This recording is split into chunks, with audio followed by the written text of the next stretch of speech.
చేతిలో సామాజిక అస్త్రం నెంబర్ వన్.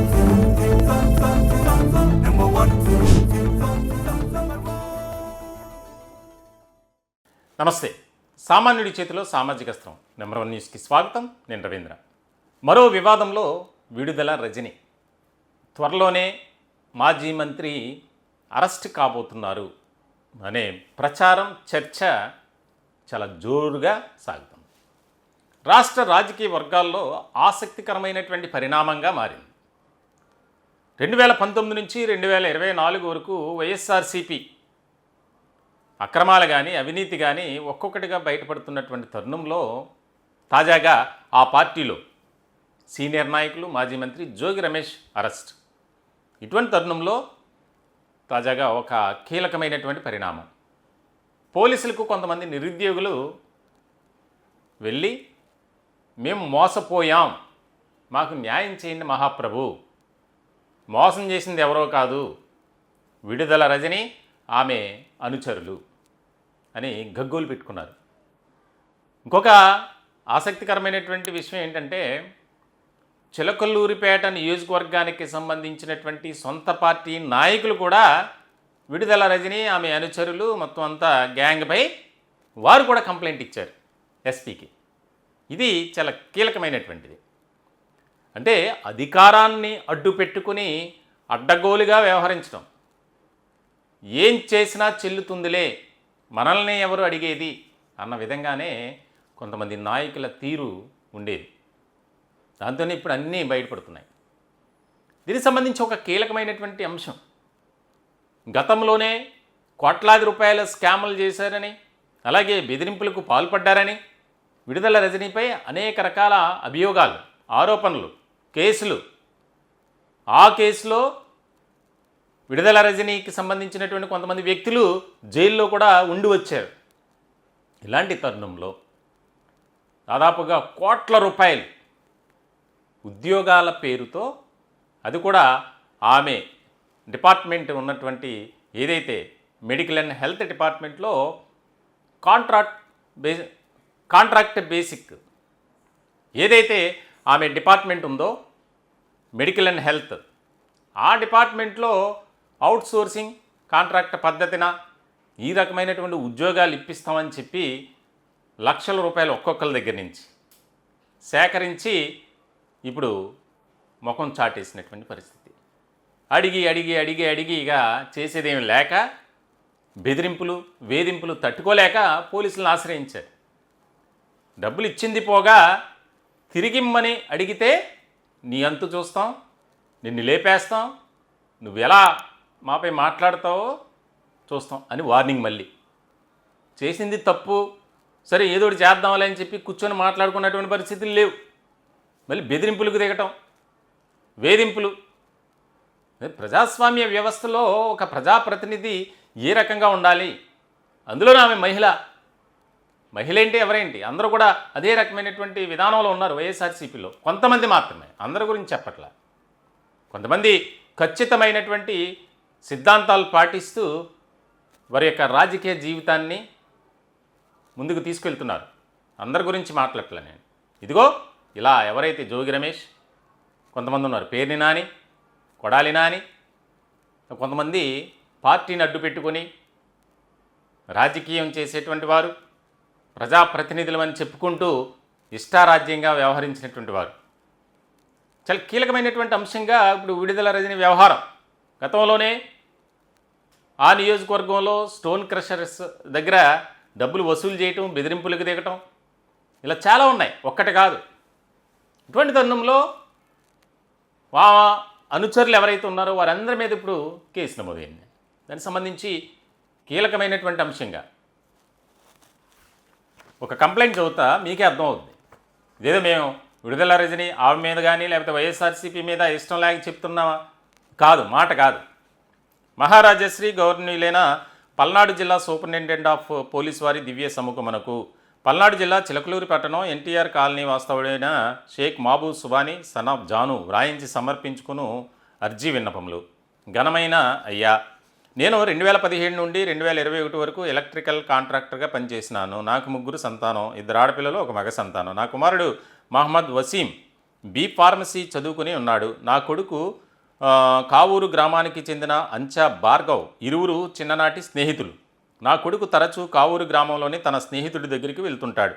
ఈ క్రమంలో ఉద్యోగాల కోసం ప్రయత్నాలు చేస్తుండగా చిలకలూరిపేటకు చెందిన బత్తుల శ్రీ గణేష్ మరియు అతని తమ్ముడు కుమారస్వామి ఉద్యోగాలు ఇప్పిస్తామని, బత్తుల శ్రీ గణేష్కు చిలకలూరిపేట మాజీ శాసనసభ్యులైన శ్రీమతి విడుదల రజనీ గారు బాగా దగ్గరగా ఉంటారని, అందువలననే బత్తుల కుమారస్వామి గారి భార్యకు కౌన్సిలర్ సీటు ఇచ్చారని, బత్తుల శ్రీ గణేష్కు రాష్ట్రంలో బాగా పెద్దవారితో పరిచయాలు ఉన్నాయని, నా కొడుకుకు ఉద్యోగం ఇప్పిస్తానని చెప్పగా నా కుమారుడైన మహమ్మద్ వసీం నన్ను కావూరు గ్రామంలో తన స్నేహితుడు ఇంటికి దగ్గరికి తీసుకువెళ్ళి సదరు గణేష్ మరియు కుమారస్వాములకు అంచా భార్గవ్ సమక్షంలో 5 లక్షలు ఇప్పించాడు.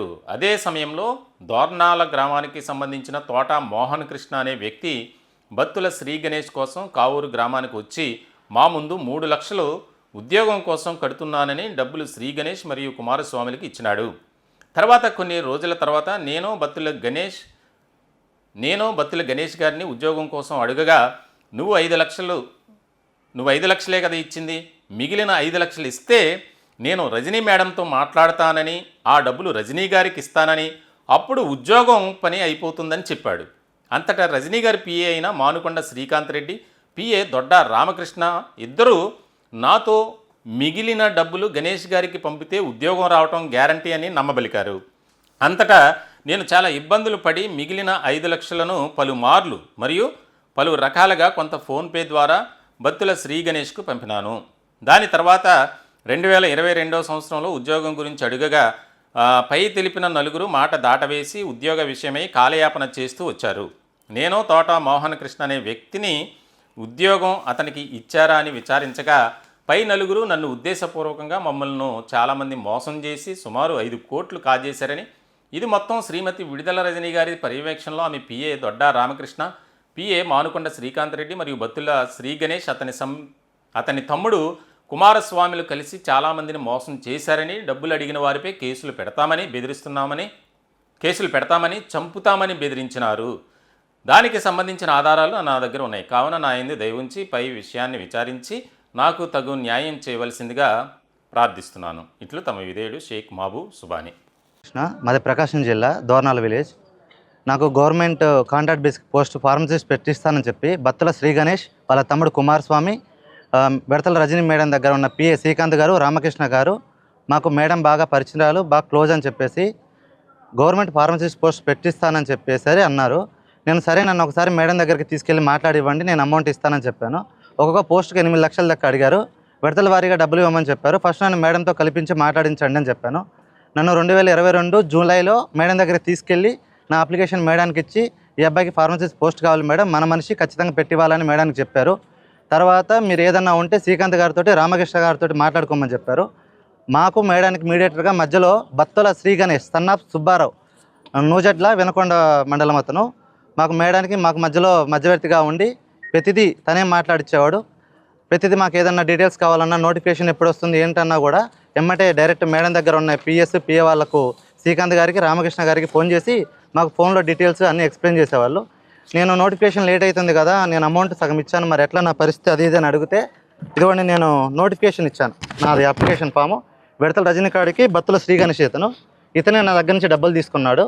ఇతను డైరెక్ట్ మేడం దగ్గర తీసుకెళ్ళి నాది ఫార్మసిస్ట్ అప్లికేషన్ చూపించి మేడంతో కూడా నన్ను మాట్లాడించాడు. నోటిఫికేషన్ లేట్ అవుతుంది కదా, ఇంకా నాకేం పోస్ట్ రాలేదని నేను అడిగిన తర్వాత 2023 జనవరిలో మళ్ళీ మేడం దగ్గరికి తీసుకెళ్ళి మాట్లాడించాడు. మేడం నోటిఫికేషన్ వచ్చింది కదమ్మా, ఖచ్చితంగా పోస్ట్ అయిపోతుంది అన్నారు. మేడం గవర్నమెంట్ టైమే అయిపోతుంది కదా, మరి ఎలా మేడం అన్నాను. లేదు 1 మంత్లో మీ పోస్టింగ్ జాయిన్ అయిపోతారు, ఏదైనా ఉంటే నేను మాట్లాడతానని మేడం నాకు అప్పుడు భరోసా ఇచ్చారు. ఇది ఇలానే కంటిన్యూ అవుతూ ఉంది. నేను అయ్యే కొద్దీ గణేష్ని గట్టిగా ప్రెజర్ పెట్టాను. నా డబ్బులు ఎలా అన్నా, నేను ఇచ్చాను కదా, గవర్నమెంట్ కూడా అయిపోయింది, టీడీపీ కూడా వచ్చేసింది, మరి నా డబ్బులు ఎలా అంటే, నేను వెళ్ళిన ప్రతిసారి నాకు శ్రీకాంత్ గారితో కానీ రామకృష్ణ గారితో కానీ ఫోన్లో మాట్లాడించి ఒక వారంలో ఇస్తాను, 10 రోజుల్లో ఇస్తాను, నెలకి ఇస్తానని చెప్పి ఇలా చెప్పుకుంటూ వస్తున్నారు. నేను కొంచెం గట్టిగా ప్రెజర్ పెట్టి గణేష్ వాళ్ళ ఇంటికి వెళ్ళాను 2 times. వెళ్తే నన్ను రాజకీయంగా పోలీసు వాళ్ళతోటి కానీ ఇంకొకరితో ఫోన్ చేపించి బెదిరిస్తున్నాడు ఇతను. నేను గుంటూరు శ్రీకాంత్ గారు వాళ్ళ ఇంటి దగ్గరికి వెళ్ళినా కూడా అటు శ్రీకాంత్ గారు ఇల్లు ఖాళీ చేసి వెళ్ళిపోయారు, ఇటు బత్తుల శ్రీ గణేష్ కూడా నూజెట్లో ఇల్లు ఖాళీ చేసి వెళ్ళిపోయారు. దగ్గర ఇప్పటికీ ఈ వ్యక్తి ఒక 10 సిమ్ముల దాకా మార్చాడు. ఎక్కడున్నాడో తెలియదు, ఎక్కడ జాక్కున్నాడో కూడా తెలియదు. మాకు ఏదో రకంగా న్యాయం చేయాలని చెప్పి కోరుకుంటున్నాను. ఈ లావాదేవీల విషయం మంత్రి గారికి తెలుసా? మాజీ మంత్రి గారు యాక్చువల్గా అయితే నన్ను డైరెక్ట్ మేడం దగ్గరికి తీసుకెళ్ళి మాట్లాడిచ్చారు. ఇదిగోండి, నేను అప్లికేషన్ ఇచ్చినప్పుడు మేడమే కదా నా అప్లికేషన్ ఫామ్, నేను బత్తుల శ్రీ గణేష్. ఇప్పుడు ఇటీవల ఏమన్నా మేడం కలిసారా మీరు? అసలు మమ్మల్ని కలవనీయటం లేదు కదా. నా దగ్గర గణేష్ కొట్టిన ప్రతి ఒక్క ట్రాన్సాక్షన్ ఉంది, అతనితో మాట్లాడిన ప్రతి ఒక్క వాయిస్ రికార్డు కూడా నా దగ్గర ఉంది. అడిగిన ప్రతిసారి అదే మాట చెప్తున్నాడు. ఈ మధ్య గట్టిగా ప్రెజర్ చేస్తే ఒక 8 months బ్యాక్ మేడం ఎగ్గొట్టింది, నేనేం చేశాను అని చెప్పి ఫోన్ బ్లాక్ చేసేసాడు. కొత్త సిమ్ తీసుకున్నాడు. నూజెట్ల ఊర్లోకి వెళ్తే లేడు, ఇల్లు ఖాళీ చేసి వెళ్ళిపోయారని చెప్పారు. చిలకూరుపేట వస్తే వాళ్ళ తమ్ముడు మాకేం సంబంధము, నువ్వు ఏదైనా ఎక్కువ చేస్తే నీకు అది చేస్తా ఇది చేస్తాను బెదిరిస్తున్నాడు. నేను పవన్ కళ్యాణ్ దగ్గరికి వెళ్తా అంటే, నువ్వు ఎవరి దగ్గరికన్నా వెళ్ళు, మాకు పెద్ద రాజకీయ పరిచయాలు ఉన్నాయి, మా పవన్ కళ్యాణ్ కూడా తెలుసు, నువ్వు ఎక్కడ కేసు పెట్టుకున్నా ఏం చేసినా నువ్వేం చేయలేవు, మా అయితే డబ్బులు తీసుకున్నట్టు ప్రూవ్ అవుతుంది, నీ డబ్బులు అయితే నీకు రావు కదా, మేము బెయిల్ తీసుకొని బయట తిరుగుతాము, నువ్వేం చేయలేవు అని చెప్పి నన్ను బెదిరిస్తున్నారు. ఇంకేదన్నా అడగాలన్నా నా దగ్గర డీటెయిల్స్ ఉన్నాయి అందరి. అతను ఏం చేశాడంటే, ఇట్లా గవర్నమెంట్ జాబ్స్ పండి మీ పిల్లలు ఫార్మసీ అయి చదివారు కదా, జాబ్స్ ఇప్పిస్తాము అని చెప్పారండి. అయితే మేము ఫస్ట్ నమ్మకపోతే ఏం చేశారంటే, రామకృష్ణ గారి చేత వాళ్ళతో ఫోన్లో మాట్లాడి, ఆ పెద్ద వాళ్ళు ఎవరైతే ఉన్నారో వాళ్ళందరితో మాట్లాడి రుజువు ఇప్పించేసి ఉన్నాయి పోస్టులు, మీరు డబ్బులు కడితే త్వరగా ఇచ్చేస్తారు, తర్వాత ఇస్తే కుదరదు అంటే మేము వడ్డీలో తెచ్చి ఇచ్చామండి. మా అబ్బాయి డిగ్రీ పూర్తి అయిపోయి కంప్యూటర్ ఆపరేటర్గా చేరాలని చెప్పని ప్రయత్నం చేస్తుంటే అంతలో గణేష్ కలిశాడు. గణేష్ మాకు ఎట్ట పరిచయం అంటే, ఈ మిరియాల సురేష్ అని చెప్పని మా పేటలోనే ఉన్నాడు, వాళ్ళ ఫ్రెండ్ అంట, పరిచయం చేశాడు. పరిచయం చేసిన తర్వాత మనకు శ్రీకాంత్ రెడ్డి, మన రామకృష్ణ మేడం గారి దగ్గరికి తీసుకెళ్ళారు నన్ను. నేను ఆ పార్టీలోనే ఉండేవాడినప్పుడు వెళ్ళి ఆఫీసులో కలిసి వాళ్ళతో మాట్లాడితే నన్ను చూపించి ఓకే చేద్దాంలే చెప్పి అన్నారు వాళ్ళు. ఇక తర్వాత అతను ముందు ఒక 5 లక్షలు కట్టమన్నారు.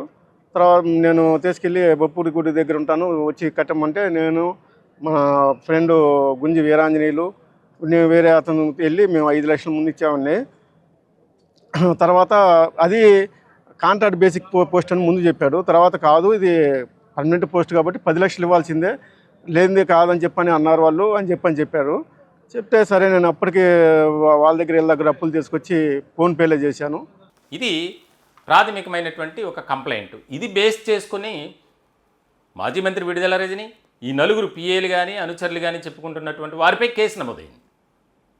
అంటే చూడండి, ఒక పోస్ట్కి దాదాపు 10 లక్షలు వసూలు చేశారు. 5 లక్షలు తీసుకుని మిగిలిన 5 లక్షలు ఇస్తే మేడం గారికి చెప్తాను పోస్ట్ అయిపోద్ది. చూడండి, అంటే ఒక అవుట్సోర్సింగ్ పోస్ట్ కోసం 10 లక్షలు, అది కూడా వైద్య ఆరోగ్య శాఖలో. ఇలా నియోజకవర్గంలోనే కాదు, రాష్ట్ర వ్యాప్తంగా ఎంతోమందిని మోసం చేసినట్లు. ఇప్పుడు వీరికి తెలిసినటువంటి 5 కోట్లే దాదాపుగా 100 కోట్లు చీటింగ్ అంట. అవి కూడా త్వరలోనే బయటకు వచ్చే అవకాశాలు ఉన్నాయి. దీనికి సంబంధించి మీరు కూడా ఒకవేళ ఎవరైనా ఈ వీడియో చూస్తున్న వారు విడుదల రజని ఆమె అనుచరులు ఎవరైనా మిమ్మల్ని మోసం చేసి ఉద్యోగం కోసం అని చెప్పి ఉంటే కనుక మీరు పోలీసుల దగ్గరికి వెళ్ళలేని పక్షంలో మాకు వివరాలు అందించవచ్చు. ఖచ్చితంగా మీ తరపున మేము పోరాటం చేస్తాం. ఎందుకంటే సామాన్యుడి చేతిలో సామాజిక అస్త్రం నెంబర్ 1 న్యూస్ ఎప్పుడూ కూడా ప్రజల పక్షాన నిలబడుతుంది. వారి పడుతున్నటువంటి ఆవేదన కానీ వారి సమస్యలను పరిష్కరించడంలో ఒక బాధ్యతగా మేము ముందుకు వెళ్తాం మా వంతుగా. ఎందుకంటే ప్రజాస్వామ్య వ్యవస్థలో మీడియాకు అంత పవర్ ఉంది. కాబట్టి మీరు ఖచ్చితంగా స్క్రోలింగ్లో వస్తున్నటువంటి ఆ నెంబర్కి మీ వివరాలు తెలియజేస్తే విడుదల రజని అనే కాదు, ఇంకా ఎవరైనా ఏ ప్రజాప్రతినిధి అయినా, పార్టీలతో సంబంధం లేదు, ఏ పార్టీ అయినా మమ్మల్ని ఇలా మోసం చేశారు ఉద్యోగాల పేరుతో, లేదంటే ఇల్లు ఇప్పిస్తామని చెప్పో, స్థలాలు ఇప్పిస్తామని చెప్పో, ఏదో ఒక ప్రభుత్వ పథకానికి సంబంధించి మీకు అనర్హులుగా ఉన్నప్పటికీ అర్హులుగా చేస్తామని కొంతమంది నమ్మగలుగుతారు. వారు కొంత సమర్పించుకుంటారు, మనం చూసేటువంటివే. కానీ తర్వాత వారి అడ్రస్ ఉండదు. మళ్ళీ కొంతమంది ధైర్యం చేస్తారు. ఇలా ఎంతమంది వచ్చి చూస్తున్న విజువల్స్లో వారంతా ఎస్పీని ఆశ్రయించారు. మాకు న్యాయం చేయండి మహాప్రభు, మేము ఎన్నో డబ్బులు కట్టి ఉన్నాం, ఆ డబ్బులు మాకు ఇప్పించండి అని. అంతకుముందే చిలకలూరుపేట సిఏ అంశానికి సంబంధించి కేసు నమోదైంది. అంటే అధికార దర్పంతో ఏ రకంగా రెచ్చిపోయారు. అధికారంలో ఉన్నప్పుడు అలా చేశారు, లేనప్పుడు కూడా అలాగే చేయాలని ప్రయత్నం చేశారు. కూటమి నేతలు ఊరుకుంటారా? ఊరుకోరుగా. ఒక్కొక్కరిని లోపలికి పంపిస్తున్నారు. ఈమె కూడా త్వరలోనే ఆ జాబితాలో ముందు వరుసలో ఉన్నారు. అందుతున్నటువంటి సమాచారం ప్రకారం ఈమెపై ఎన్నో కేసులు. మళ్ళీ నేను నీతి నిజాయితీ కలిగినటువంటి ఒక ప్రజాప్రతినిధిని, మహిళను అని వీడు చెప్తుంటారు. మొత్తానికైతే ఇప్పుడు విడుదల రజనీపై నమోదైనటువంటి కేసుకు సంబంధించి పార్టీలో కూడా ఆసక్తికరమైనటువంటి చర్చ జరుగుతుంది. ఇప్పటికే ఆ పార్టీ పరిస్థితి అగమ్యగోచరంగా మారింది. అసలు ఎక్కడా కూడా వైఎస్ఆర్సీపీ గురించి చర్చించుకోవట్లా, ఎక్కడ కూడా వైఎస్ఆర్సీపీ గురించి చర్చించుకోవడం లేదు. ఎప్పుడు ఎవరు లోపలికి వెళ్తారో తెలియదు, ఎప్పుడు ఎవరిపై ఎలాంటి కేసు నమోదవుతుందో తెలియని పరిస్థితి. అంతా అయోమయం, గందరగోళం. తనకైతే ఇది రాష్ట్ర వ్యాప్తంగా ఒక చర్చనీయాంశమైనటువంటి టాపిక్గా మారిపోయింది. విడుదల రజనీ వ్యవహారం, నిరుద్యోగులకు కుచ్చుటోపీ, కోట్లాది రూపాయలు. ఒక అవుట్సోర్సింగ్ పోస్ట్కి 10 లక్షలు అంటే చూడండి, వారికి ఇచ్చేది 15,000 18,000 జీతం ఇస్తారు అంతే అవుట్సోర్సింగ్. కాకపోతే పలానా గవర్నమెంట్ ఆఫీసులో నేను పనిచేస్తున్నాను అని చెప్పుకోవడానికి ఒక స్టేటస్ సింబల్గా ఉంటుంది మాత్రం, అంతే.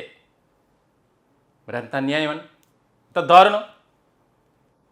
ప్రజాప్రతినిధిగా నీకు చేతనైతే సహాయం చేయాలి. ఈ రకంగా మళ్ళీ బెదిరించడాలు, వేధింపులకు దిగటం. మొత్తానికైతే అందరినీ కూడా లోపలికి పంపించాలి. ఇంకా ఎవరైతే వీరి వెనక మూలాలు ఉన్నాయో వారిని కూడా బయటికి లాగాలి. ఎవరైనా నిర్భయంగా బయటకు వచ్చి కంప్లైంట్ ఇవ్వండి అని పోలీసులు కూడా చెప్తున్నారు. మొత్తం చూడాలి ఇంకా ఎటువంటి పరిణామాలు చోటు చేసుకుంటాయి ఈ వ్యవహారంలో అనేది. ఈ టాపిక్పై మీ విలువైనటువంటి అభిప్రాయాలను కామెంట్ రూపంలో తెలియజేయండి. దయచేసి మా ఛానల్ని సబ్స్క్రైబ్ చేసుకోండి. Thank you.